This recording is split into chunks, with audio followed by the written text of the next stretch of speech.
Let's get down to business. A quick bit here. I just finished watching Encanto and I'm disappointed. Um, so I loved the fact that there were a lot of different colors when it came to the people of Colombia, because when they talk about Hispanic people specifically, you usually see post-colonialism after colonization, skin after years of selective breeding to breed out dark-skinned people, killing after colonialism, skin colors. For example, when Leon S. Kennedy goes to some rural place that supposedly hasn't been touched by time, everyone seems to be his skin tone, even though they're speaking Spanish, which, yes, it's the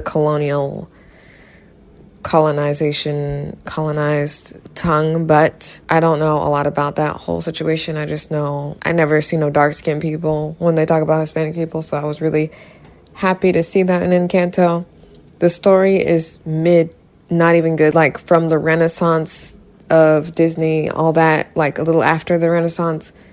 I can name like 10 movies better than Encanto. I feel like the story was very predictable, and I know it's a kid's movie, but like I really liked Turning Red, and I have a separate video for Turning Red. I don't know which one is going to be first. Whichever one will be first, that will be linked in the description of that video. But I had to talk about Encanto because, like I said, it was so disappointing.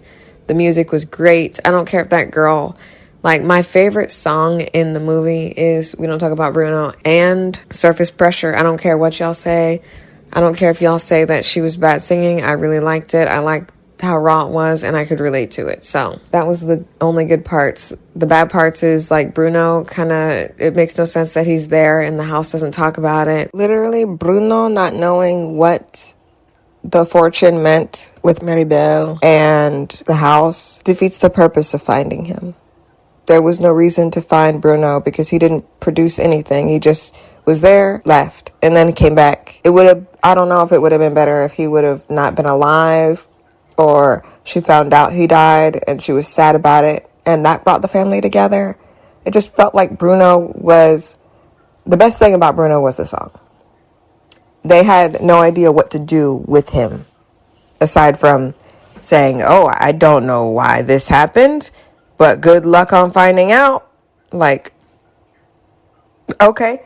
And are we supposed to gather that the house is supposed to be the spirit of Abuela's husband? They said that, like, the whole ending that happens where they're like, oh, Abuela's the one, and it kind of defeats the purpose of what the story was about. And the story was about, like, family and coming together and stuff, and not putting too much pressure on your family to be great, da-da-da-da, when Abuela supposedly doesn't have any power herself, but she did because she's the one that put the magic in the house, spoiler. But I just didn't see that at the end of the movie. I didn't get that feeling. I got the, like, everything's fine now, even though nothing was really resolved. And then I'm gonna have to take I'm serious. I am dead serious. I'm taking 2 points off of what I originally would say this Disney movie would be, because they had a Let It Go, aka Frozen reference. Link in the description to what I think about Frozen. If y'all don't know, this was an ethnic movie. There are so many other ethnic movies you could have referenced. Even Anglo-Saxon movies that I would have felt less insulted by than a Let It Go reference. Did not like it. Again, I liked the music. I liked the songs. I liked how vibrant the colors were. I like how there's a lot of historical accuracies when it comes to portraying Colombian people. I'm not Colombian, but I know a few aspects that I've heard other content creators talk about with this movie, but all in all, yeah, it was disappointing. I was hoping that there would be a better story behind it. I was hoping we could see... They call those things marauders, those people who killed him. They're colonizers. They make it sound really cute and sweet, but those were colonizers. Those were colonizers. And they should have put a little more emphasis on the dangers and the reason why they were running. because they kind of just swoop over it really quickly. Again, I don't care if this is a kid's movie. Like, tell that to Peter Pan, who's taking kids to die. Like, honestly, there are so many things that Disney has done that you guys are like drawing the line at things that really shouldn't be drawn at, that really shouldn't be that big of a deal. But Encanto, I was going to give Encanto like a 7 out of 10, but I'm gonna have to give it a 5 out of 10 because it's just not up to par. It's mid-tier. It's mid. It's just mid. It's not great. It's not terrible. It was all right.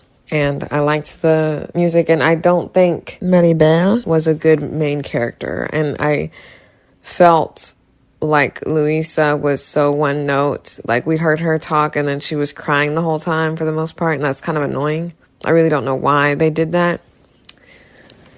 They usually make women who are not just pretty or just the stereotypical girl archetype comedic relief, whether they're fat, whether something's visually different about them.